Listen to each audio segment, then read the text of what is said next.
Schedule with the syllabus, right on schedule. Although the last 2 weeks I have a little buffer because I'm not a huge fan of the immune system, so it's very possible I won't even teach it. Okay, so we'll see. If I have the time, I will. Okay, but immune system. I'd rather you all learn cardiovascular really well. Any.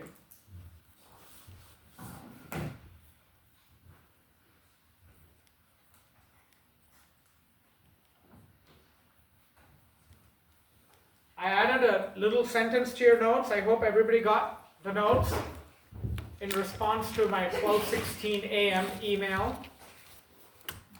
That's right, Scammy. 12:16 a.m. In case you're up, and the worst part of it, I was up. So, a little correction to what I babbled last time.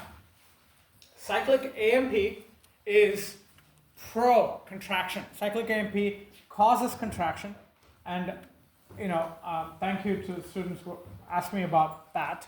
So I went and researched, and this is definitely it. This is from a 2025 paper. So cyclic AMP is used in autorhythmic and contractile fibers to mediate sympathetic effects. Are we clear? Whereas cyclic GMP, it primarily mediates the effect of ANP and nitric oxide, just like smooth muscle.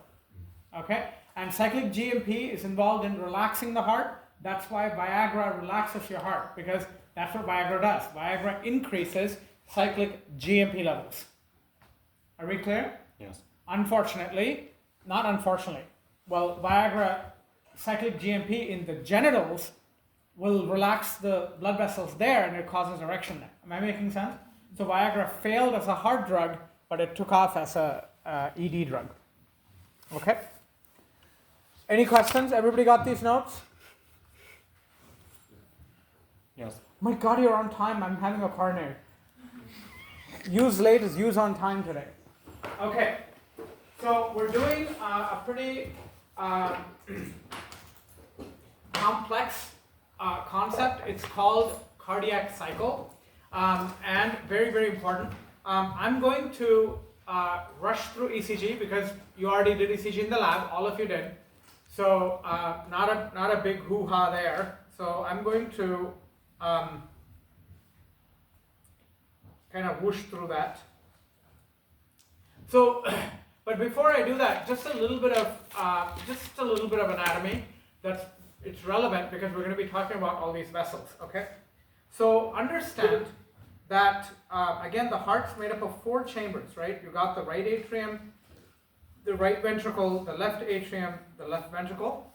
Okay. The right ventricle feeds into the pulmonary trunk, and that eventually feeds into the lungs. Okay? So this is an artery that carries deoxygenated blood. It's the only artery that carries deoxygenated blood.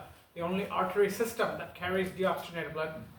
Artery carries blood away from the heart. Veins carry blood towards the heart. That's the definition of arteries and veins. Arteries carry blood away, arteries away, okay? Arteries carry blood away from the heart, veins carry blood toward the heart. Everybody okay with that? Yes. We'll talk blood vessels next lecture. But this is pulmonary trunk, whereas the left ventricle pumps into the aorta, which then pumps into arteries, okay? And the arteries then pump into individual organs, okay? And then blood is collected by veins, okay? And then onto the vena cava. And the vena cava will then go into,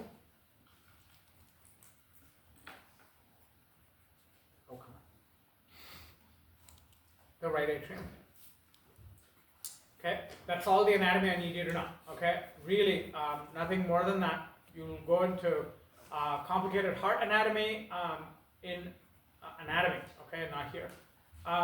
Everybody can hear me in the back? Yeah? Okay. Well, it makes me think I'm not a loudmouth. Of course I'm a loudmouth. Okay, so, but just checking.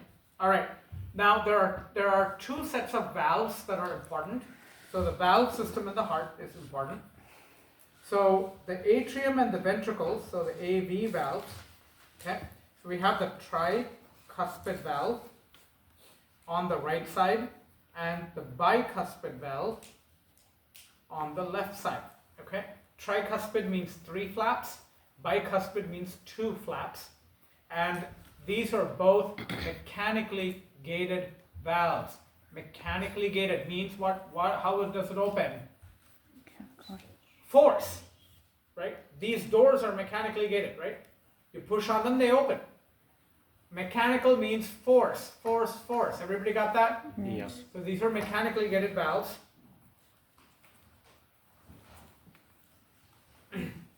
And then we have the aortic / pulmonary valves. Okay? So these are called the semi-lunar. Lunar means moon. Have you heard of the word lunatic? Yes. Well, you're looking at it. So the word luna comes from there because in olden days they used to think that people with mental imbalance are influenced by the moon, right? The days of full moon, people are most nuts, right? Used to think. So that's where the word lunatic comes from. They go crazy based on the moon, right? Poor moon gets blamed, right? But that's where the word comes from. So semi-lunar means half moon. They are shaped like half moons. These are also mechanically gated. They're all mechanically gated. Is everybody okay with this? Yes. Okay, so just a little anatomy. Now back to our physio. So I'm going to talk to you a little bit about I just lost my thought. I'm going to talk to you a little bit about these chambers. Okay, so the atria, I mentioned this last class, but they're thin-walled. I told you they're thin-walled for sensory purposes. They're able to sense changes in blood volume. Okay, so they're thin-walled. Okay, and the ventricles are thick. But one fact I did not mention last time, I'm mentioning this time, the right side is a lot thinner than the left.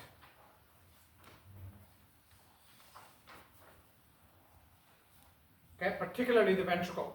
The left ventricle is a lot thicker than the right ventricle. And there are lots of really good reasons for this. The right ventricle is only pumping to the lungs. And the lungs are right there. They're right next to the heart, correct? Number one. If you're right there, do you have to exert a lot of force? No. No. Second of all, if you were to exert a lot of force, okay, the lungs would explode. Does that make sense? Yes. The blood vessels in the lungs would explode. You don't want that to happen, okay? You want very gentle movement to the lungs, right? Also, lungs are where your gas exchange has to happen, correct? Yes. Do you want that to happen in a hurry or nice and slow? Nice and slow. Nice and slow. I said nice. It has to be nice and slow, okay? Or nasty and fast, right? So you want that to happen slowly so the diffusion could be maximum. Are we clear? Yes. You have a quarter of a second, and that's a long time. That's 250 milliseconds, right? That's a long time for oxygen to diffuse. So for all those reasons, the right ventricular wall is very thin. Is this clear? Yes. I will ask this on the exam. You need to know this. So the thinness, okay? So right wall is thin, okay? Because one, proximity of the lungs. Proximity to the lungs, okay? The second reason is you want very low pressure of blood in the lungs. Okay? And three, maximize the diffusion, okay, into RBCs. So to from RBCs, okay? So you want to get rid of carbon dioxide and grab onto oxygen as effectively, as efficiently as possible, okay? For all these reasons, the right wall of the heart in the ventricle is thinner than the left ventricle. Are we clear? Yeah. Yes. Okay. So couple of other important points. So from the ECG lab, you are clear that electrical events are followed by mechanical events. Okay? So when you look at the electrocardiogram, again, I'm going to be very, very brief about this since you did a lab. The stuff you did in lab, okay? The theory there is definitely applicable here, okay? So ECG or electrocardiogram is measurement of heart electrical activity, okay? And you've got different waves, okay? So again, you have, I'm going to draw this like a little cartoon like that, okay? I'm not drawing this accurately. I'm drawing it fairly cartoonish, okay? So this is your P wave, this is your QRS complex, and this is your T wave, okay? You should know what each of these waves do, okay? So the P wave causes atrial systole, and the word systole means, look at the way you say it. It's an Italian word, systole. I want everyone to use your hands. Systole. Systole. Okay, versus diastole. You know how Italians are all sing-songy people, right? It's perfect. I love the names. Systole, diastole. You'll never forget. Hopefully not. Okay, so P is atrial systole. QRS is atrial diastole. Diastole means expanding, relaxation, okay? And more importantly, it means ventricular systole.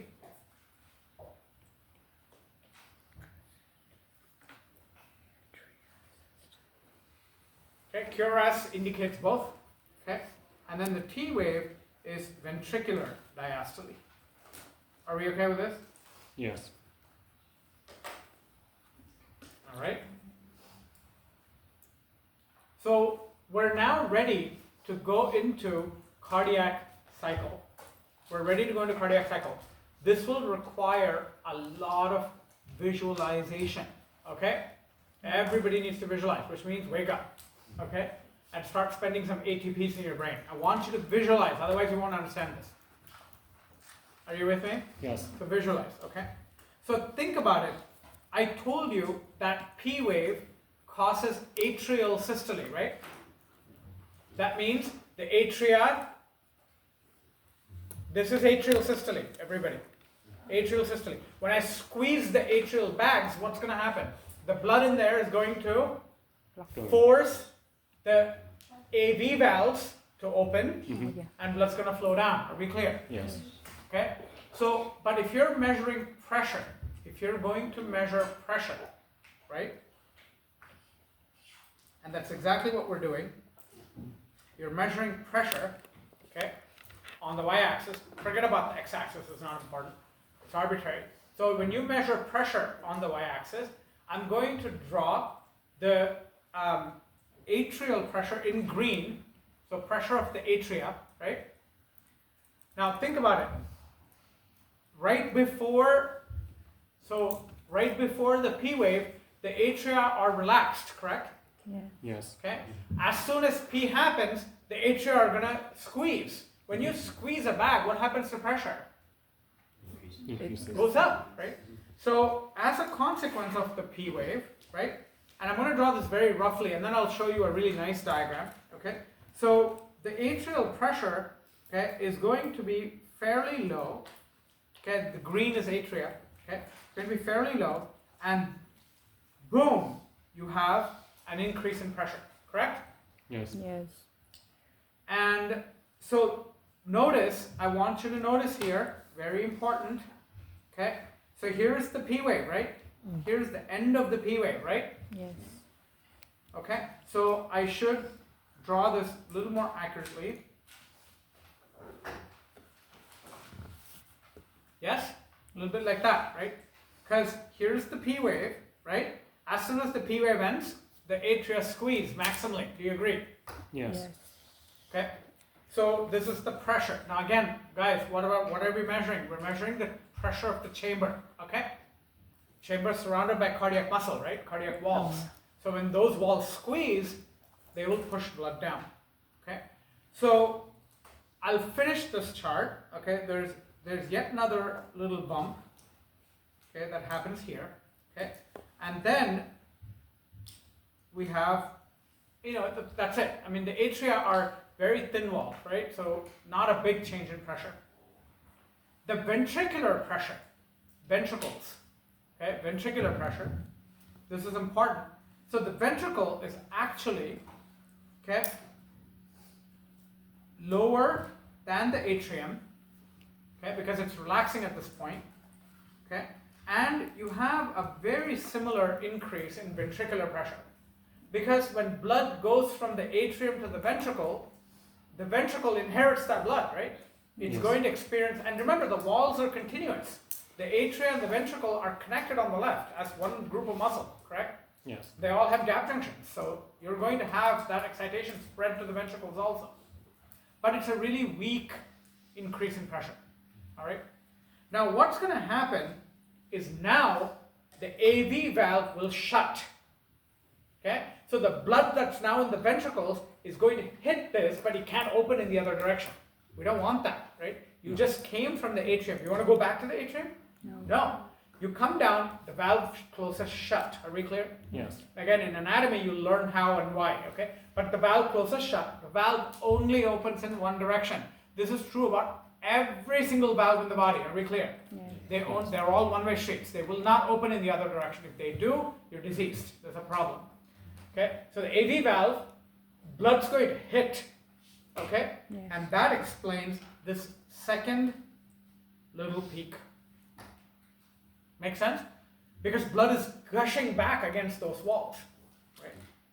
But what happens is now you have your QRS, correct? Yes. Mm-hmm. You have your QRS. So what should QRS start doing? Exciting the ventricular walls, right? Yes. And ventricular walls are thick as heck, right? So what's going to happen?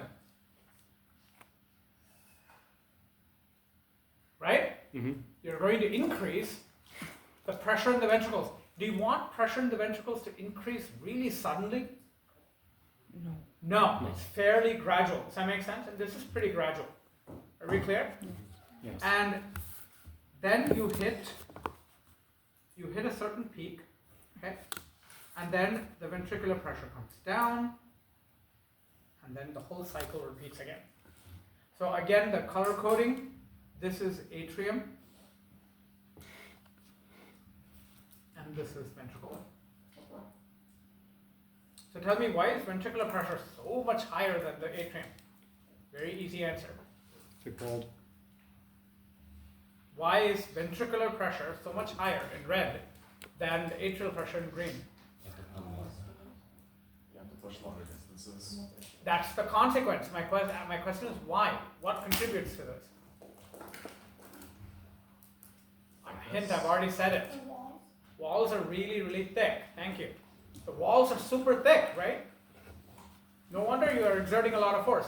A lot of muscle means a lot more force, correct? Yes. Please say yes. Lot more muscle, lots of force. Okay. Yes, sir. You just took a test on it today. All right. So that's what happens here. Now, what is interesting is we're going to measure one more pressure in purple, and that's called the aortic pressure. You're going to measure the pressure in the aorta, okay? And what is interesting is the aortic pressure keeps on decreasing, okay, up to that point, and then it follows the ventricular pressure pretty much up to this point, okay, and then there is, okay, and then there is what's called a bump, okay, and then it goes up, okay. So you need to understand, and again, so the hint is this is aorta, and everybody understands what the aorta is. It's a big blood vessel coming off the heart, okay. So question is, in this graph, not only do you have to know the pattern of the graph, okay, you need to understand why. You need to understand why. Yes? Yes. So follow along with me. Visualize, okay. So you have the top chamber, you have the bottom chamber. Everybody with me? Here, atria, ventricles. Okay. Atria, this is a cycle, so it doesn't matter where you begin, right? So let's say the atria are relaxing. When the atria relax, they suck blood into it, correct? Yes. When you expand something, you're sucking, right? So you suck blood from the vena cava. both from the bottom and from the top. So all the veins, you're sucking the blood into the heart, correct? Mm-hmm. So when blood reaches a huge volume in the atrium, right? Yes, by that time, your P wave has already happened. So you squeeze both atria simultaneously, right? What is that going to do? It's going to push the tricuspid and the bicuspid valves open, right? And blood's going to flow into the ventricles. And then the valves close shut, right? And then the ventricles begin to contract. So when the ventricles are contracting, right?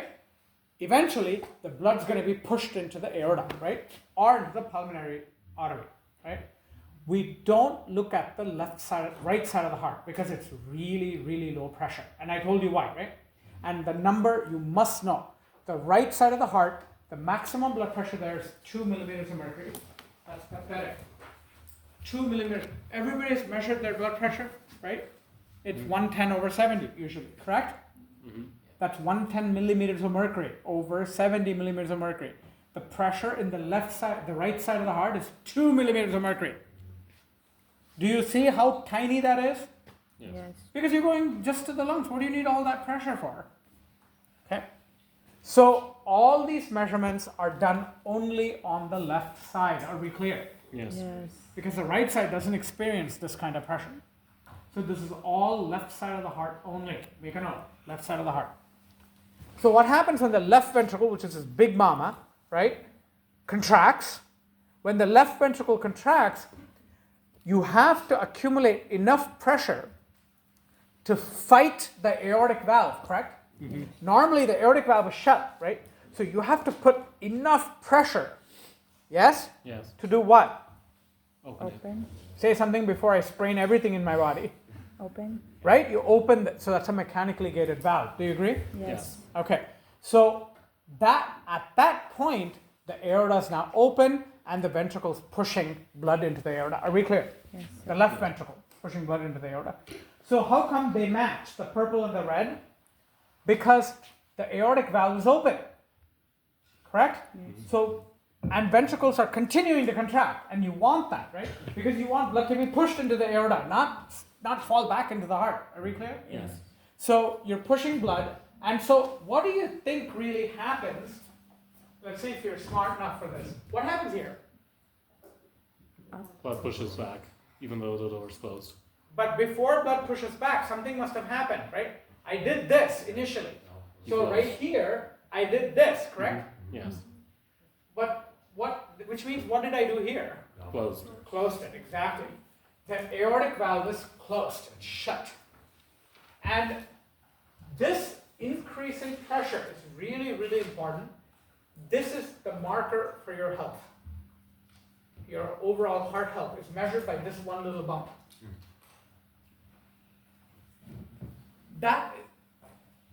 Sorry, without that bump, is that like aortic regurgitation? Without that bump, it's me. With that bump, it's you. What? Okay? Young people, healthy hearts. Old people need to go to the grave. Won't have that bump. But would Because the aorta is no longer elastic. like that would require like regurgitation of like the blood coming Not regurgitation. The aorta is not functioning really well. And that's going to happen with age. Right? Really fit people, it happens much older. Really unfit people, it happens much younger. So, let me first tell you what that bump is. It's called the dicrotic notch. Not the necrotic crotch. I had somebody write that. Please make sure you know this right. I actually got necrotic crotch. And I said, what is wrong with you? Dicrotic notch. Okay, so dicrotic notch. So that has to do with the elasticity of the aorta. Aorta is a blood vessel, do you agree? What kind of smooth muscle in the blood in blood vessels? What? Listen to my question carefully. Not listening properly, which means on the exam not reading properly, which means you don't get good scores. So pay attention. Respect the question. What the hell was he saying? Okay. What kind of smooth muscle do you find in blood vessels? Multi-unit. What is the property of multi-unit? When you stretch it, it snaps back, correct? Yes. That's the dicrotic notch. The snapping back of the aorta. Write it down. The dicrotic notch is the elasticity of the aorta. So with age, what happens? The aorta loses elasticity. As you lose elasticity of the aorta, what happens? The notch becomes smaller and smaller and smaller. Are we clear? Yes. That has tremendous consequences in heart physiology. Tremendous. Okay?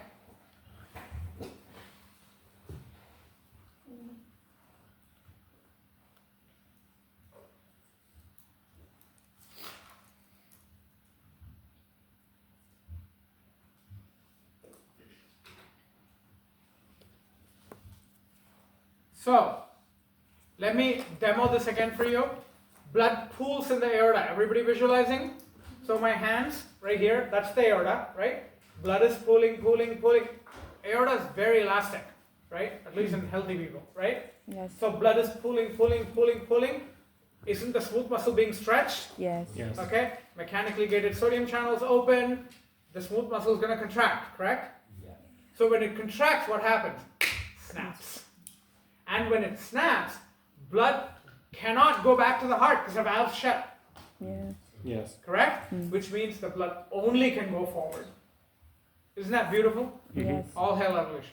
Okay? So everything moves forward. Are we clear? Yes. And the greater the force of the aorta to move blood forward, the healthier you are, right? Because the body is going to get a lot of blood. Mm-hmm. Make sense? There's Yes. only one thing that appears to help with this elasticity. Okay, two things actually. Pomegranates. Okay, pomegranate juice. But even more important, aerobic exercise. Aerobic exercise. An hour of aerobic exercise for about 6-7 years seems to show improved dicrotic notches. It's never as good as you started out with. So aging will make sure that you don't live forever. Correct? Yes. So, but exercise really helps improve this. Are we clear? Yes. Yes. Okay. Any questions on this so far? So far, we've only covered 0.1% of the cardiac cycle. Okay. Now look at this. Look at this stretch. Right? Mm-hmm. Now, what has happened here? So what is happening here is the following. So here, okay, your AV valves close, right? Your AV valves are closed there in brown. Everybody okay? Yes. Okay. And here, what has happened? Your semilunar valve opened, right? SL is semilunar. Which means, through this highlighted portion, what is the status of the AV valve and the SL valve? Both closed. Both are closed. Okay, thank you. Both valves. So in that highlighted portion, both valves are closed, which means can blood leave anywhere? No. Okay. Which means the volume of blood cannot change, correct? Correct. Okay, the term for that is isovolumetric. Iso means? We did isotonic, isometric. Iso means? Same, okay? Volumetric, isovolumetric. Blood stays the same volume because all valves are closed. This will be the easiest question on the planet. I will say, during isovolumetric phase, which of the following would happen? And the answer is, every freaking valve is closed. Are we clear? Yes. Okay. So, again, the highlighted portion, okay, is isovolumetric. Okay, isovolumetric. There's no change. Now, I'm going to call this number 1. Okay, this is isovolumetric contraction because you're still contracting, right? Yeah. Bless you. It's isovolumetric contraction. Okay.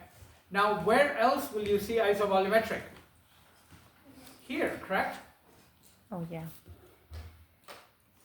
Only when pressure is lower in the ventricle will the AV valve even think about opening. Are we clear? Yeah. So, again, in this phase, okay, So this would be, what would it be? Thank you, isovolumetric relaxation.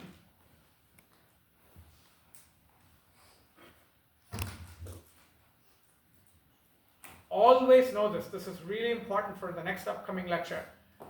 Blood will always flow high pressure to low pressure. Are we clear? Yes. High to low. Always high to low. Down the pressure gradient. Down the pressure gradient. Mm-hmm. So I'm going to write that out. Fluids always go from high pressure to low pressure.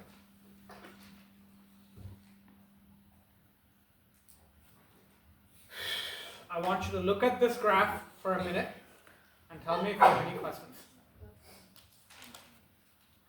The T wave corresponds to the isovolumetric relaxation, correct?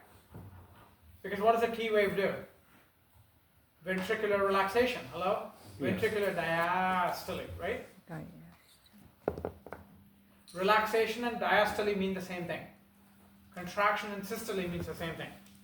So this could be isovolumetric systole and isovolumetric diastole. Yes? Yes.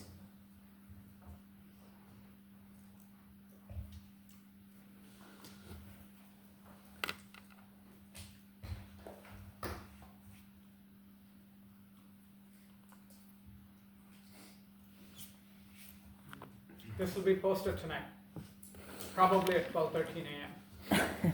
after I get an email. Please, I was up. I was in the middle of my Colombo binge.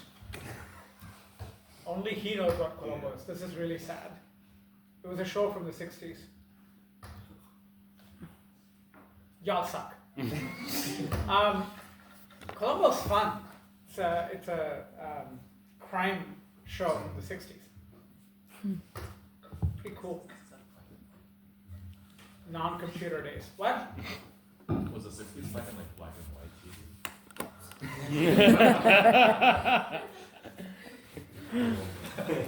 I don't know.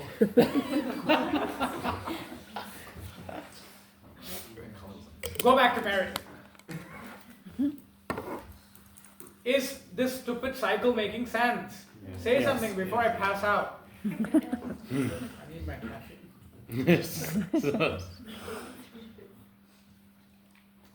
Everybody got this? Okay, you got this. That's it. Okay. So now, on to the real thing. Okay? Why is all this important? Who cares? It's very, very important because of the following reasons. So back to our beautiful heart, the plus. Okay? So right atrium, right ventricle, left atrium, left ventricle, correct? Yes. Yes. So the left atrial pressure is around 200 millimeters of mercury. 200 millimeters of mercury. So the right ventricle, okay, pressure, okay, is 2 millimeters of mercury. Are we clear? Yes. Now do you see why blood easily gets back to the heart? Do you want blood to Yes. flow from 200 to 2 easily? 200 to 2, that's not easy? No. Very easy. Okay. Can people please look at this? How do fluids flow? High to High to low. low. High to low pressure. Is this high? Yes. Fremont Unified, are you high? No. Is this high? Is this low? Yes. Don't you want blood to flow back to the heart? Yes. Do you see how that beautiful pressure gradient allows you to get your blood back to the heart? Yes. Good morning. Yes. Yeah. From now on, I'm not even going to ask. Why am I wasting time? You don't understand whether I say it or whether I don't say it. I'm just going to go rocket speed, okay? So this gradient allows blood to come back to the heart. That's one of the factors that allows blood to come back to the heart. So if your aorta is messed up and this pressure is no longer 200, it's only 100, what's going to happen? Much slower. You're going to be in deep trouble. Are we clear? Blood's Yes. going to pool everywhere. Are we clear? Yes. This is the healthy range. Everybody got this? Yes. Now remember, you're like, wait a minute, but if I measure 200 on my arm, I should be running to the doctor. You should, but the arm is not the aorta. right? Arm is your brachial artery, right? So aorta to brachial artery, you're going to lose some force. Make sense? Yes. So this should come down to 110. Make sense? Yes. Okay. How does blood then And next time you, one second, next time you eat watermelon, and summer's coming, so next time you eat watermelon, I want you to do this for me. Right before the watermelon, measure your pressure. Right after the watermelon, measure your pressure. Okay? I did that yesterday because I had nothing better to do. Amazing, my blood pressure dropped 60 units. Okay, for 100 grams of watermelon, 60 units, and I'm not kidding you, it was within 15 minutes. 60 units, your blood pressure drops with watermelon because it has so much citrulline. It's very powerful. Okay, so a lot of people eat huge amounts of watermelon and then they feel dizzy. Okay, you can actually see hippos do this. They eat 3 or 4 whole watermelons and they'll plop. Okay, because their blood pressure has dropped by so much. Okay, not because they're full. Those watermelons are nothing compared to their weight, right? Blood pressure is dropping. Am I making sense? Yes. Yeah. So if anyone has blood pressure issues, not you, but anybody at home that has blood pressure issues, watermelon is the way to go. And if you don't want to eat the fruit, you can get the citrulline as medication. It really helps. So someone who's hypertensive, like what would their aortic pressure look like? Depends on why. That's a very good question. Someone who has hypertension, what would their aorta pressure look like? It would still be 200. The hypertension is happening systemically. Okay? The vessels are more squeezed in these areas, not the aorta. Because the aorta is super elastic, even in an older person. Right? So, is this pressure gradient making sense? Because that's crucial to what we're going to talk about in a minute. Is that okay? Yes. 200 to 2. Okay. So, what is the path of blood? Again, a little bit of anatomy, but you do need to know this. So, the path of blood is as follows. Okay. So, left ventricle to aorta. Okay. To muscular arteries. Okay. To arterioles. Okay. And everybody should have done this in their anatomy class. Capillaries, okay, venules, veins, vena cava, cavae actually, and back to the right atrium. Okay? And remember what happens in the right atrium, right? From the right atrium, you go to the lungs, correct? Yes.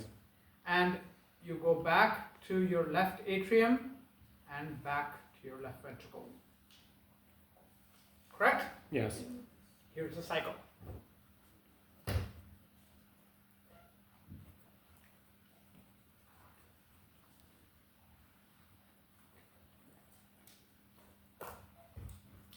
So, I would like to talk about two very important, the one concept that's essential to talk about right now is this idea of cardiac output and its regulation.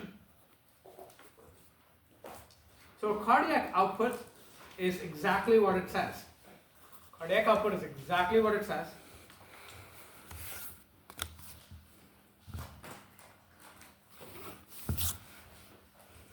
Okay, cardiac output is exactly what it says. It's the volume of blood, okay, per minute. Okay, so how much blood is being ejected out of the heart per minute. Okay, and cardiac output has a formula. It is heart rate, and you all know heart rate is what? Beats per minute, right? Yes. Okay, multiplied by something called stroke volume. Stroke volume is a very important concept. Stroke volume. And we all know what stroke volume is measured in. It is liters per beat for every stroke. Or you can even say milliliters per beat, right? So if I multiply the two, what's going to happen? Beats cancels with beats, you get milliliters per minute. Correct? Yes. Yes. You have to know this formula. It's crucial.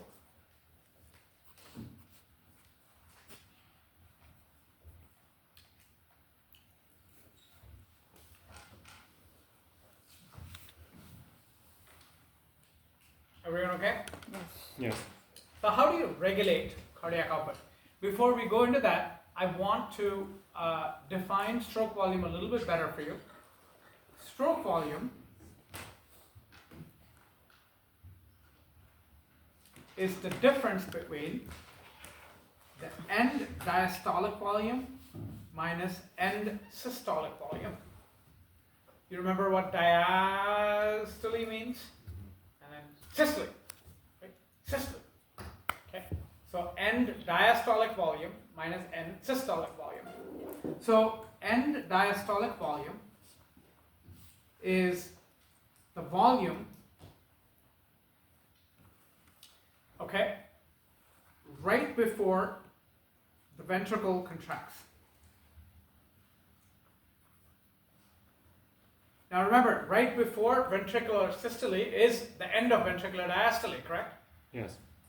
Obvious, they're continuous processes. So what's end systolic volume? So this is the volume right after ventricular systole, correct? Yes. In other words, the amount of blood remaining back in the heart, right? What is systole? Contraction, right? So if the ventricles have contracted, right, Yes. then some amount of blood remains behind. That's your end systolic volume. I want everybody to tell me if that's making sense. The difference between the two is your stroke volume. That's perfect common sense. How much blood did you start out with minus how much blood remains? It's the amount that has gone into the aorta, correct? Yes. Yes. Okay, that's your stroke volume. Everybody got this? Yes. Yes. So when would you, so stroke volume is maximum when EDV is blank and ESV is blank. Mathematically tell me. So EDV. Thank you. When EDV is maximum and ESV is minimum. Then you're subtracting a very small number from a very big number. Right? You end up getting a very big number as an answer. Right? Mathematics, Fremont Unified. I had a college student in, I think it was one of these anatomy and physiology classes. They didn't know what proportional meant. Yikes. This was 2014. And I said, Fremont? They're like, of course.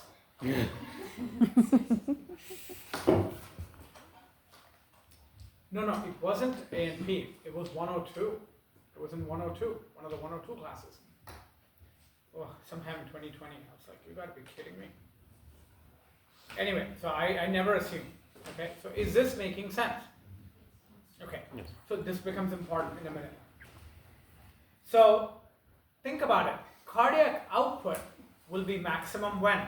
When your heart rate is maximum and your stroke volume is maximum, correct? Yes. Okay, so now we're going to look at this in parts, in individual parts and bring them all together. Okay. So I want us to analyze using an example, okay? And we've all gone through this, and some little more, a little differently than others, but the pathway is pretty much the same, okay? So I want you to understand that the EDV, or end diastolic volume, okay? So EDV is measured. These are not the same terms. That's why I want you to be careful. So EDV is the volume of blood at the end of preload. Preload. You're gonna do this in PhysioX. If you already did PhysioX, you would have seen this. So preload. Okay. What does preload mean? You're loading the heart with blood, right? Yes. That's what load is here. So it's a volume of blood at the end of preload, and ESV is the volume of blood at the end of afterload.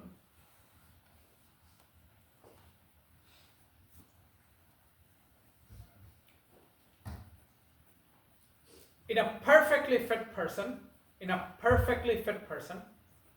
they will have minimum heart rate,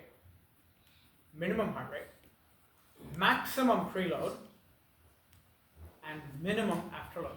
That means the heart muscle is damn strong. Are we clear? Yes. So if the heart muscle is really, really strong, you need very few beats to pump out the same amount of blood that an unfit heart would do. Okay? Because your motor is really strong. Think about it. If you have a really, really strong motor, you will be able to pump up a lot of water with very little effort, right? Yes.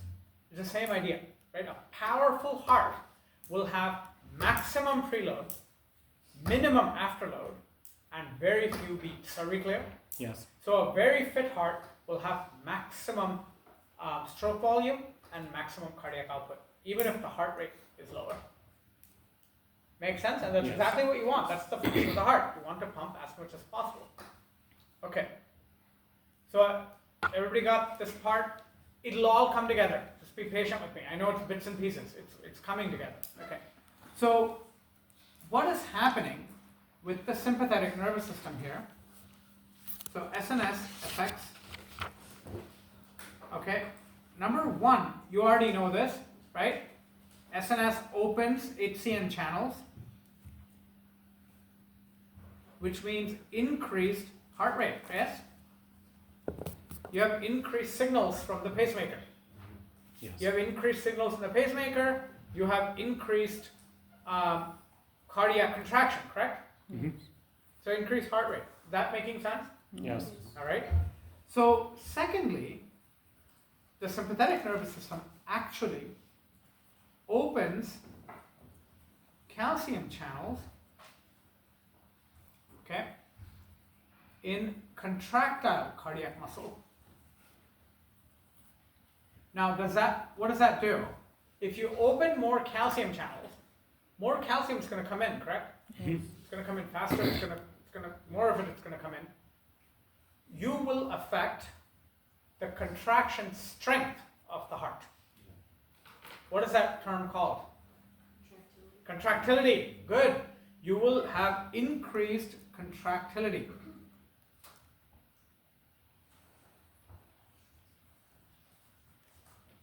Muy importante. You'll have increased contractility.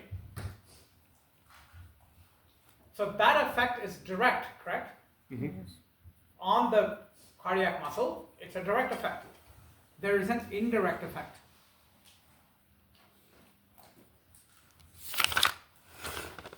SNS will vasoconstrict in most parts. So if you vasoconstrict blood vessels, where's all that blood going to end up in? If I squeeze blood from various parts of my... Guys, I told you about this, right? Your face goes white with fear, correct? Why? Because blood is drawn out of the face. Yes. Mm-hmm. So blood goes from the face to where? The heart. The heart. Correct? Mm-hmm. So what does sympathetic nervous system do? It'll increase your preload. Does that make sense? Yes. It will increase your preload. So SNS will vasoconstrict. This causes increased venous return, which will cause increased preload, which will cause what? Maximum EDV. Are we clear? Yes. Yes.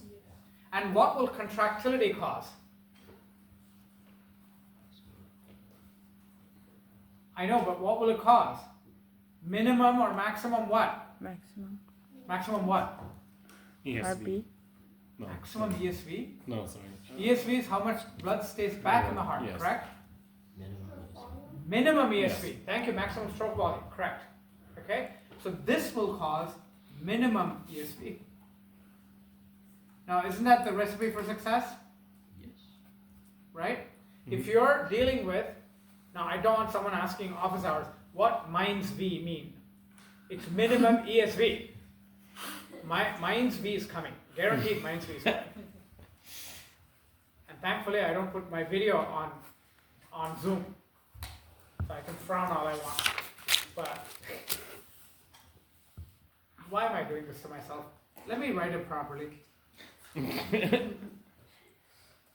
Minimum ESP, okay?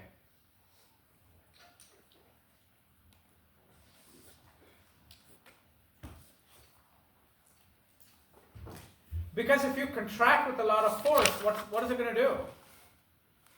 You're going to have very little blood stay back, right? You're pushing with a lot of force. So overall, what does SNS do to stroke volume? So it increases heart rate, it increases stroke volume, therefore you will increase Cardiac output. bingo.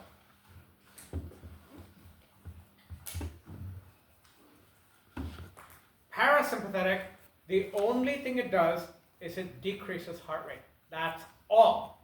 Because remember, parasympathetic does not innervate cardiac muscle. Are we clear? Yes. Other than autorhythmic fibers. Are we clear about this? Mm-hmm. So the only thing parasympathetic can do is bring down your heart rate. That's it.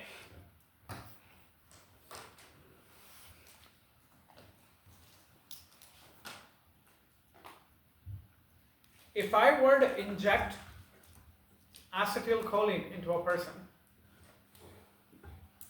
right? Let's have some fun. Let's say I'm injecting acetylcholine through someone's toes, right?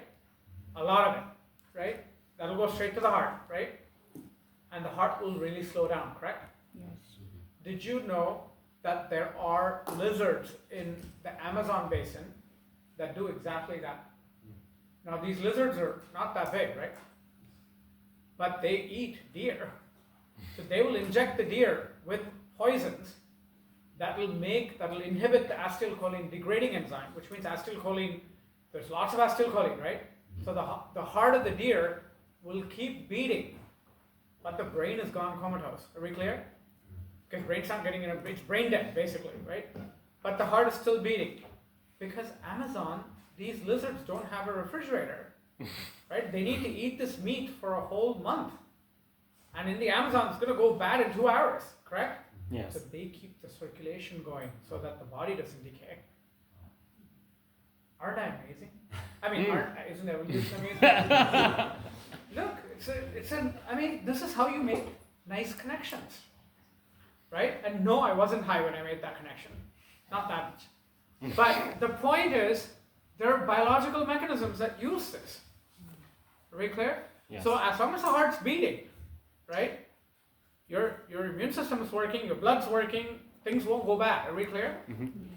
And the poor deer gets very slowly eaten by the pack of lizards over a month. Make sense? Yes. Girl, No, what? it does. Are you anti-lizard? Yeah, Anti-lizardite? I am. You're being very unpolitical about lizards. Okay. Lizardist. Okay. I just don't like them. You know, lizards are the first species to eliminate the male. You know, females now mate with females. And they don't need males. No sperm in that entire species. You should be supporting them. No, we were in a cabin and there was a ginormous lizard and me and my cousins ran out screaming. And ever since then I've hated it. Look at this face. I really care. Moving on. That was the worst story I've ever heard. At the bottom, is the SR supposed to be stroke volume? SRs. Yeah. You people suck. Correcting me. It's very inconvenient. I suck when I get it. There you go. I'm meant to be, you know that. Yeah. Correcting me on useless things. Any other questions on this? I'm done. Okay. So now for regulation. Okay, whole body regulation. Right. So there are two modes of regulation of stroke volume. Right. So or cardiac output. So I went over one. Right, which are direct effects. Right, sympathetic effects and so on. Right. So these are some direct effects. What about some of the other effects? Right. So first of all, I need you to understand that ANP, okay, atrial natriuretic peptide, remember? Yes? ANP is a potent vasodilator. What does that mean? Opens up the vessels. Opens up blood vessels more and more. Think about it. If ANP is a vasodilator, what is that going to do to your venous return?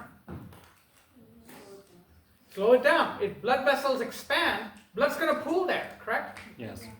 So this will lead to decreased venous return. And if you have a low venous return, what's going to happen to your preload? Smaller. Much smaller preload, right? Which means lower EDV, correct? Yes? Yes. And think about it, if preload is lower, correct? Look at one of the effects here. So if preload, I talked about this. If preload is lower, right? Mm-hmm. One of the things that happens, okay, and this is important, okay, I'll get to that in a second, but if EDV is lower, then automatically stroke volume is going to be lower, correct? Yes. Which means your cardiac output is lower. Now remember, when is ANP released? When the atria is swelling, correct? Mm-hmm. If the atria is swelling, right, that means your cardiac output must have been, at least in the previous cycle, really high. So in other words, what I'm trying to say is, high cardiac output will release ANP, correct? And now you've decreased cardiac output. What kind of feedback? Negative. Negative. Okay, good.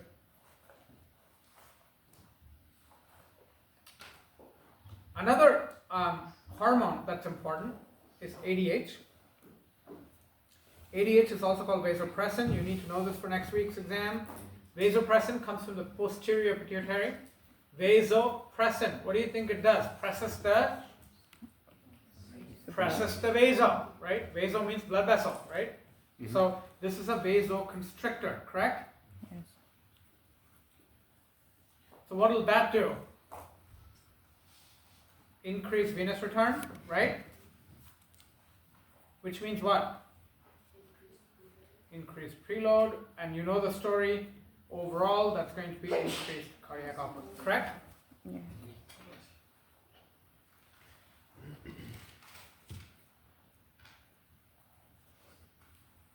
So let me ask you this, what will angiotensin 2 do?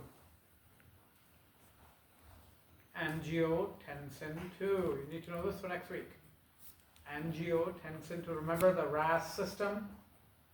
What does angiotensin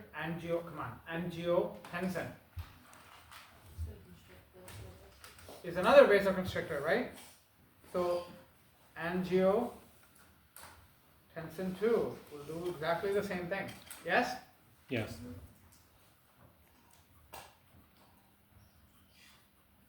Do you see how cardiac output is regulated? Yes. Everybody? Okay. So, to summarize, okay, sympathetic nervous system increases cardiac output, okay, parasympathetic nervous system decreases cardiac output, very small effect, because it only affects the heart rate.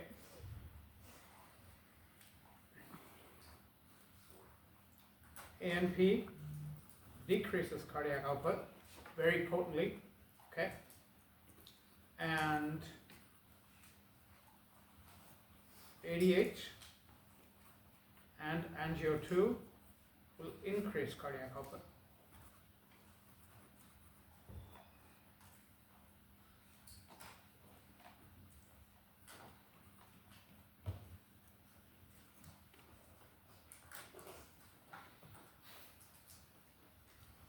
In addition to all of this, there is another very important, interesting mechanism. Okay? And that is called color choosing. Hold on. That mechanism is called Frank-Starling's mechanism, Frank-Starling law.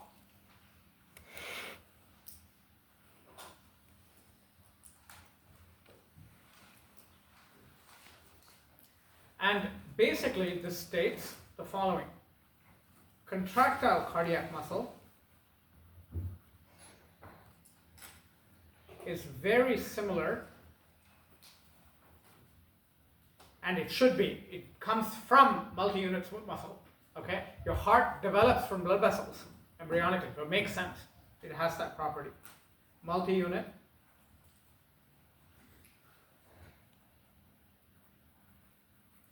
What does multi-unit smooth muscle do when you stretch it? Contracts. Snaps back, correct? Yeah. Heart does it a lot more powerfully. Are we clear? Because remember, that's multi-unit smooth muscle. It can't be strong, right? What is cardiac muscle? Striated. Yes? Very strong. So I want you to visualize, everybody look up. I'm using my hands. A lot of blood coming in. This is my ventricle, correct? Mhm. My hands. My ventricles are going to stretch, correct? Yes. And the more and more they stretch, what do they want to do? Squeeze back. Squeeze back with more force. Force. This is called Hooke's law. Hooks. Hooks, okay? There's no R there. Hooke's law, okay? What does Hooke's law say? Hooke's law of spring says the more you stretch your spring, the faster it wants to recoil, right? Everybody knows guns, right? That's how guns work, recoiling because of springs. So cardiac muscle is very much like that. Are we clear? Yes. So the more you stretch, what happens? The more it wants to snap back. Clear? Yes. So Frank Starling's law is very important. Means what? So increased venous return will do what? And this is really simple. Increased venous return stretches cardiac muscle, okay? And that opens calcium channels. None of these open sodium channels, do you notice? They go straight for the calcium, okay? So when you open calcium channels, what do?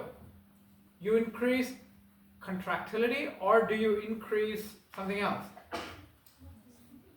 Calcium has to do with contractility, right? So stronger snapback, correct? Yes. The scientific term is recoil.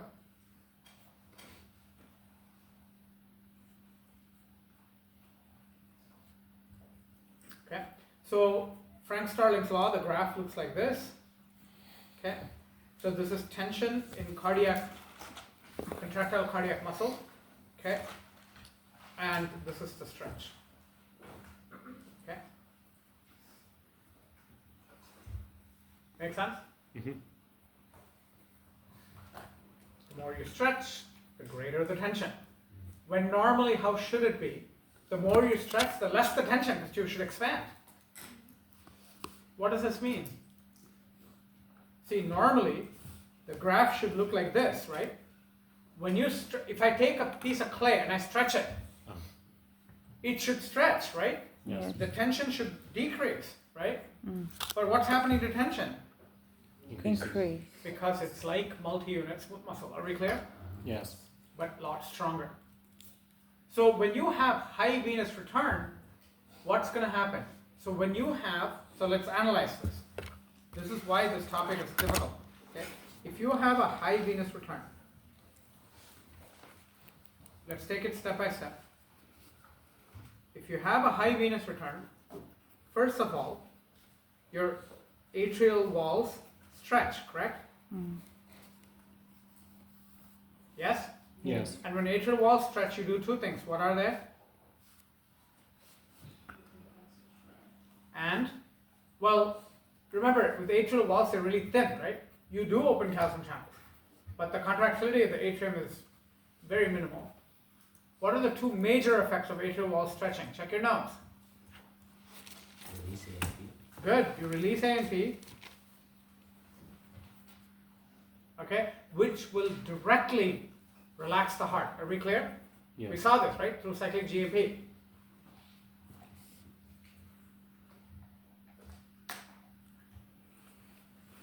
This is why I have to study.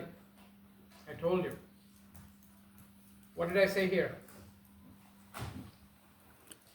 What does ANP do?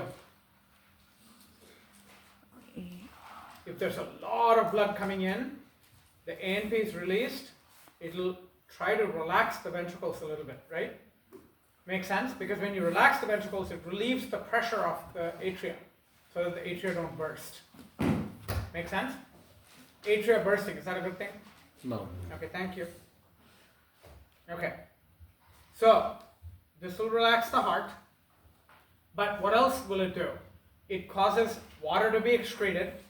It causes blood vessels to relax, right? Eventually relaxing your heart, directly and indirectly, correct? Yes. You know that's a multiple choice question waiting to happen, right there. A and P relaxes the heart directly as well as indirectly. Makes sense? And that's important. You want it to relax enough so the heart stops? No. No. So it's a very small effect. Are we clear? Yes. Okay. So you release A and P. What's the second thing that you do? You activate the Bainbridge reflex. Remember Bainbridge? And what does the Bainbridge reflex end in? Time to study. It ends in me crying. Increase heart rate. Increase heart rate. And you want that, don't you? And remember, sympathetic doesn't just increase heart rate. It also increases contractility of the ventricles, right? Yes. We just saw that. Sympathetic has effects both in the pacemaker and in the contractile cardiac muscle. Directly and indirectly, correct? Yes. Y'all better study. Okay, so activate Bainbridge reflex, and that makes sense. Number 2, high venous return will stretch ventricular walls, correct? Yes. So what happens to ventricle contraction?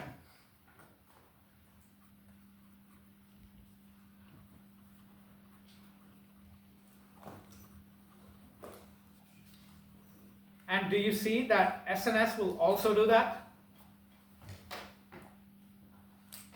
Unless you sit and study this will not be clear to you.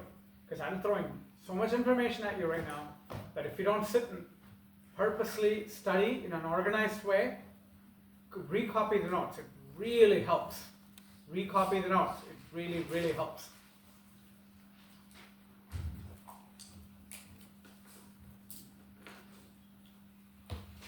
Use late. What's better, my videos or this? I can tell you're awake. Use is awake. Okay, so do you see? Now this is a complete picture. Are we clear? Yes. So this is how everything gets regulated. So I want to take the example of exercise. And I want to talk about how exercise affects your heart right away. And we all know how it affects the heart long term, correct? Long term is easy. Exercise stimulates the heart muscles to grow. It stimulates the heart to divide more mitochondria. So heart gains more mitochondria. Heart gains more blood vessels. Okay? So that's all long term, right? We're not going into long term. I want to know what happens as soon as my ass gets on the treadmill. Okay? Right after my crying, I get on the treadmill, I cry, then I start my work. So what happens when I work out? What should happen? Okay, this happens to everybody, no matter how fit or unfit you are. Your heart starts racing, Yes. you start sweating, Yes. correct? Yes. But in a really fit person, the heart will only race to a certain point and it'll stop racing. And that heart racing will only last a minute or so. Whereas in an unfit person, it'll probably last their entire exercise session. Are we clear? Yes. Yes. Okay, so as soon as you get on the treadmill, okay, first thing, your brain recognizes that that's the treadmill. Otherwise, you wouldn't be getting on it, right? If it's a lion, you're not going to get on it and start moving your leg, right? So, you know it's a treadmill. So obviously that will affect your parasympathetic. Parasympathetic will lower your heart rate immediately. You wanting to get on the treadmill will bring down your heart rate, just for a little bit, right? Yes. So that your heart rate doesn't go maximal. That tends to happen when you have been exercising for at least a month at the same time every day. Are we clear? Yes. It has to be the same time every day. If you exercise at different times during the day, you won't see this effect. It has to be exactly the same time. Okay, and your body can tell time. Okay, so never mind that effect. But you get on the treadmill, and your heart starts racing, and you start sweating, right? That's because your heart is beating harder and harder and harder, right? And that makes sense because sympathetic is turned on. Your spinal cord doesn't know that you're on the exercise machine. It thinks you're running away from a lion, right? Spinal cord cannot differentiate between a treadmill and a lion. You are running, okay? That's got to be danger, right? And then the brain will override the spinal cord, saying, yeah, it's nothing dangerous, you fool. Stop freaking him out, okay? So people have high heart rates and circulation rates when they're scared all the time. But that's not good for you because your parasympathetic doesn't override. Am I making sense? And there, you're overworking your heart. You're stressing your heart out. Are we clear? Whereas, when you actually exercise, that parasympathetic takeover from the brain is what only your exercise can offer. Okay? That actually protects your heart. Is this making sense? Hello? Yes. Yeah. And very recent study, 2026 actually, that came out. Nobody under 18. So this one's, well, it's not dirty, it's science. Because people have correlated, and so take it with a grain of salt, it's correlation. The more times a person has, notice I'm saying a person, the more times a person has orgasms during the week, or weekend, or whatever, per week, the more orgasms you have per week, right, the stronger your heart muscle is. Okay, the healthier your heart muscle is. Evolutionarily, that makes a lot of sense. If you want to have sex all the time, that means you want to reproduce all the time. That's a good thing. Nature will reward you for that. Are we clear? So your heart should last long, because you should pass down your DNA. And this is equally true for males and females. Equal. There's no difference. Okay? So the whole idea that, orgasms belong to males and not to stupid, right? It's equal. The effect is equal. And they've just figured out exactly how this works. They knew this data from the 2010s, but they didn't know how it works, right? Oxytocin. Oxytocin protects your heart. Okay? And you need, so there are different levels of oxytocin. Low level of oxytocin, the lowest level is affection. The next highest level is milk letdown. The next highest level is orgasm. And the highest level of oxytocin is labor. Labor. The more children a woman has had, okay, the greater her cardiac contractile strength. Okay? Absolutely. Because more oxytocin. Oxytocin is really important. And they've figured out that oxytocin actually repairs cardiac muscle tissue. And that's what's worthy of a Nobel Prize. I really think they should get the Nobel Prize for this. Because it really completely shakes how we've thought about oxytocin, right? But think about it. The more wantingness to reproduce, the more you should repair your heart. Am I making sense? Yes. So in nuns, okay, so obviously they would go to nuns, right? In nuns, in Rome, the nuns who are extremely devout have extremely weak hearts because of this problem.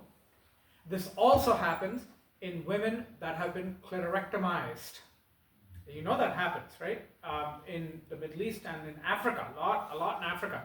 It's women, the clitoris gets cut, right? They get rid of it, right? As part of tradition. When that happens, women don't orgasm. Are we clear? And that actually weakens their heart a lot because of this oxytocin. So one of the things that they're trying to do is they're trying to find weak oxytocin oral medications that would help compensate a little bit for this. Okay, so very, very important. Oxytocin effects on the heart. Okay, very interesting, very important. Not so important that it'll get on the test, but it's important for knowledge sake. Okay, so in other words, being horny equals strong heart. Bottom line. Horny is hardy, right?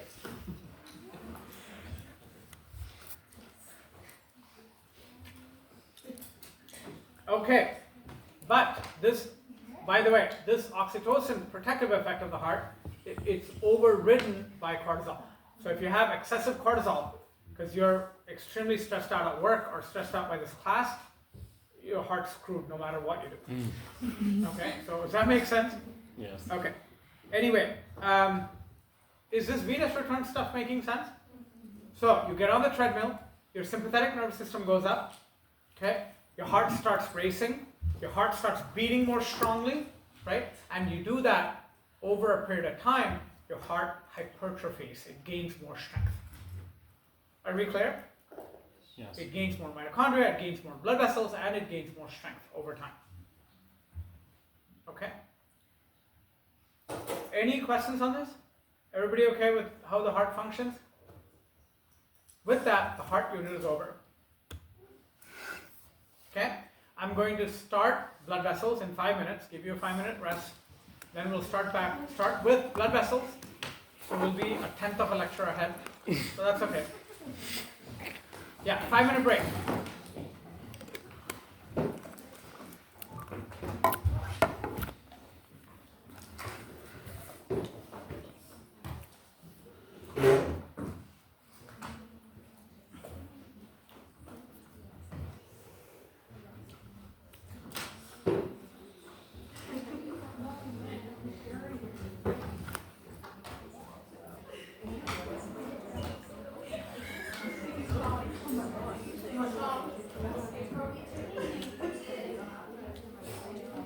Next Tuesday.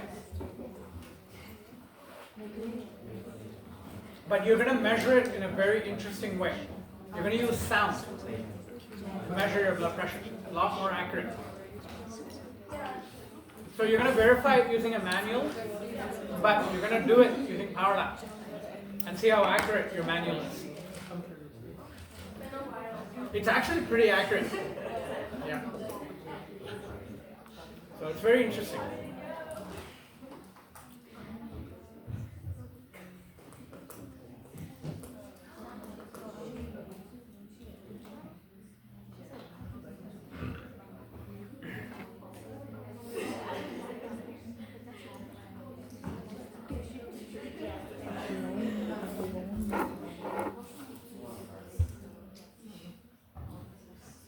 So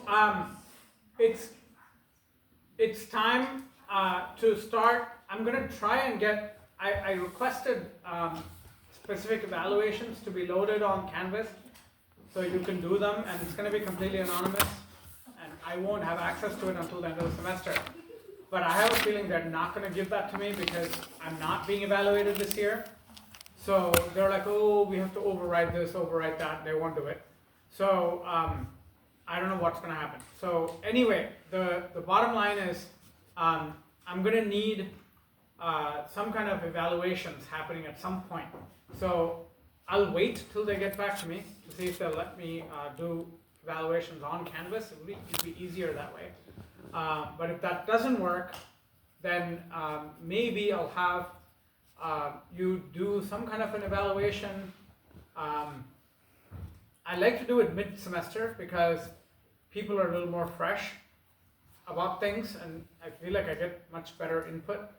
And so what I will have you do is, fill it out, and then give it to another student. I won't be here, and that student will give it to me.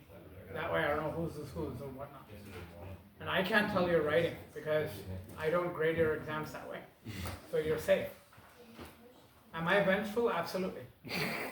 No, I'm not. Actually, believe me, I truly do want to hear your opinion. Last semester's 112 was the one that suggested this.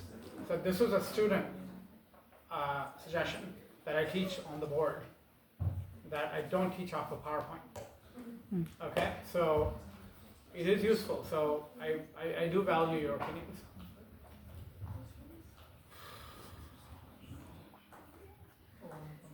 And we're thinking of probably opening 3 112 sections, which means I need them all to fill. I think they will fill. I don't think I'm worrying about nothing. They will fill, but you know how everybody looks up, rate my professor, and they don't see any 112 on there, and they're like, oh my god, nobody reviewed 112, which would not be a popular class. Here you go, I'm going to merit. So that's not what I want happening.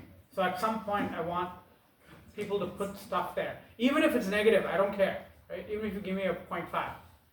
is fine, but at least the class is alive, right? Students gauge how alive the class is based on RMPs, unfortunately. So, at some point, get on it.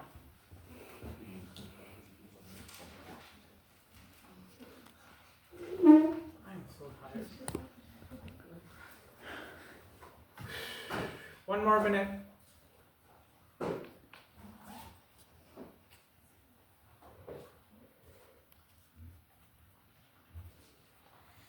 So what I've given you is a lot. Please go over this carefully. Please go over this carefully. I do want to check something.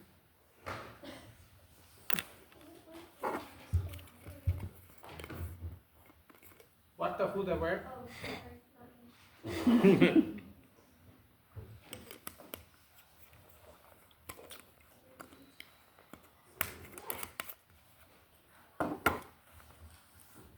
But if you do decide to do Rate My Professor, put down sincere advice for what students should do. Even if you say, run like the wind. Put some serious advice there, because you know students don't listen to me. They listen to RMP like it's God, okay? So put some serious, sincere advice. If something worked for you, put that there. If something didn't work for you, put that there. Okay, so that the next coming batch will follow it, okay?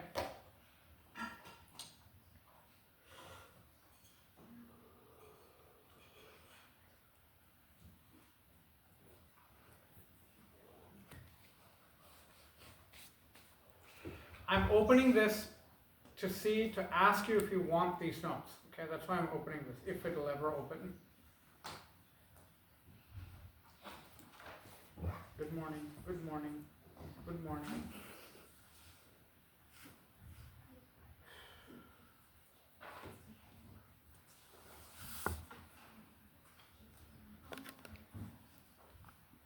Oh, it did work. Okay, here we go.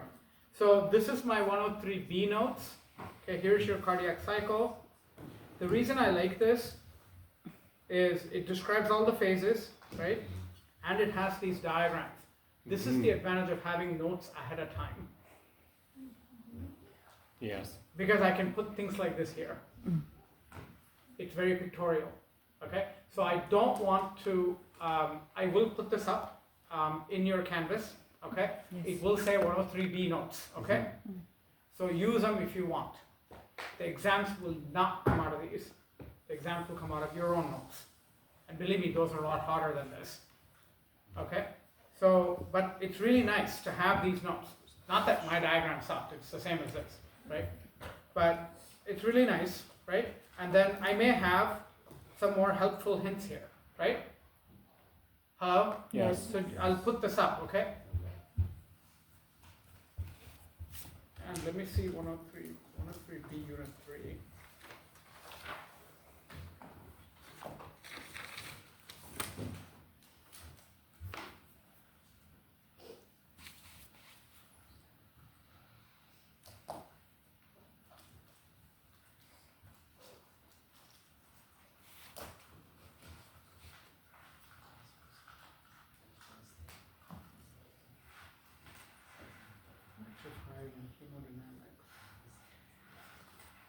Yeah, so this is what we're going to be discussing, and again, like I said, it has some nice diagrams that are useful. See, like these, nice pictures.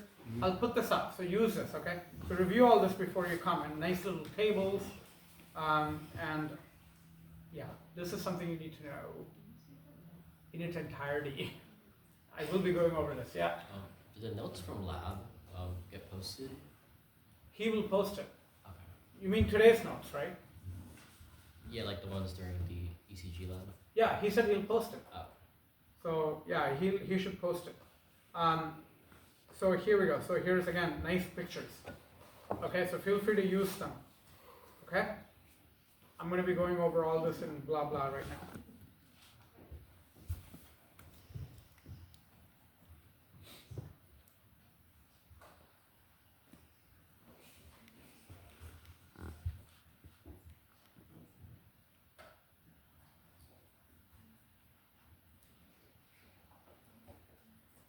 Oh, this is a $4,000 iPad.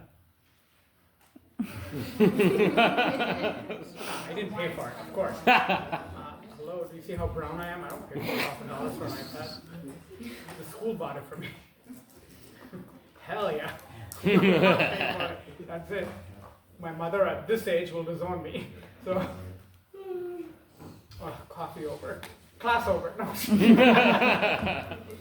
All right, I'm just going to introduce blood vessels and then we'll go into detail on this next Tuesday. So, don't forget, next Tuesday and Thursday are your endocrine exams, okay? So, Yes, sir. don't forget. Okay, so we're going into angiology. Angiology, that means study of blood vessels. Okay, so I'm going to give you some basic definitions first. Okay, so arteries, they carry blood away from the heart. Okay, and veins carry blood toward the heart. Okay, and we have two modes of circulation. And before I go into those modes, I did want to mention a few important differences between arteries and veins. So arteries are what we call pressure reservoirs.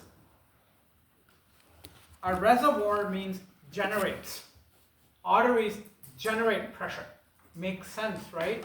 Because what do arteries do? They have smooth muscle that constricts, correct? If you constrict, you increase blood pressure. Do you agree? Yes. Okay, so they're pressure reservoirs because of thicker, okay, smooth muscle, okay, than veins. Okay, blood flows very laminar. Laminar means what? Very uniform. Blood flows very uniform in arteries. Makes sense. Okay. If you look at veins, okay, so veins, they are volume reservoirs, meaning they generate volume. So what I mean by that is they're easily expansile. What does that mean? They expand very easily. That's why they're volume reservoirs. So if they expand really easily, how thick is smooth muscle there? Very thin. Not thick at all. I heard a lot thicker. I'm like, pass over. Okay, so very thin smooth muscle. Thank you. In fact, okay, veins are always lodged between skeletal muscles.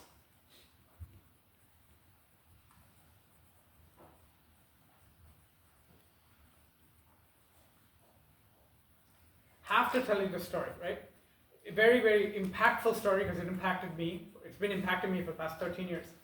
So, so I used to be almost 100 pounds heavier, right? 10 years ago, and heavily diabetic. I was on 150 units of insulin, maximum you can take, right? And with no effect. My A1C was always double digit. Horrible health, right? And so one night, must be 2 a.m. or something, binge watching YouTube, I come across this video. Of course, somehow YouTube knows that I'm the size of Utah and has to give me these videos, right? And one of the videos was this, Richard Simmons type character jumping up and down. And first my eyes burned. I was like, ugh, what is this, right? Then he started actually explaining his exercise. I actually don't know the name of this guy, but the videos are still there. It's called Cardio for Diabetes or something, Cardio for Diabetics. And he explained it so beautifully, right? And it was very simple exercise. And he said it's a combination of calf raises. Everybody knows what calf raises are, right? You always see me doing this, right? And you're like, what the hell is he doing to the table? So calf raises, because stop being dirty. Brain. Okay. Because the calf, and you can feel my calf, it's as hard as a rock right now. Okay? It always is, because I've been doing this so regularly. I do at least 1,000 of these a day. So, and it's so easy to do. The calf raises are really, really important because the calf is composed primarily of slow oxidative fibers. because it's weight bearing, right? Yes. So when you, remember, slow oxidative means it doesn't have enough glycogen. If it doesn't have glycogen, it wants glucose all the time, like you want grades all the time, right? Like that, right? It wants glucose all the time. So if I exercise it selectively, what's going to happen?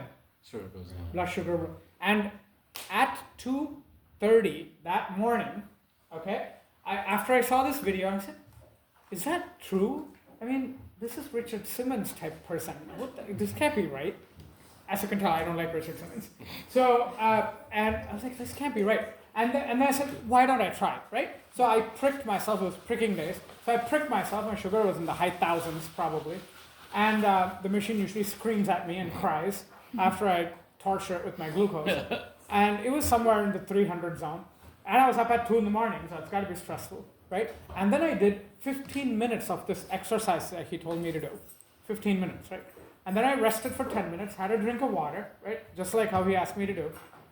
The video is still there, right? The website is still there. It's free. Everybody can use it. My blood sugar was 111. I couldn't believe it. I tested myself 3 times. Okay? My sugar was, and I was shaking because that's way too low for me. 111, right? Because my normal was in the 200s, right? And I said, oh my God, I can't believe this worked, right? And from that day on, I do at least 1,000 calf lifts. I know, minimum, right? I would do like 50 every hour, right? And I'd be jumping around or, whatever, I stand around proctoring you and I'm doing these. Even when I'm sitting, I do this while I'm sitting. You can do that too. Extremely helpful. And now they're saying that your calf is your second heart, and it's because of this. Okay? It's because of this. And the veins are lodged between skeletal muscles.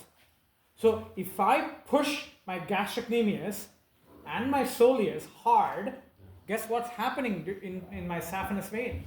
It's pushing blood like you will not believe.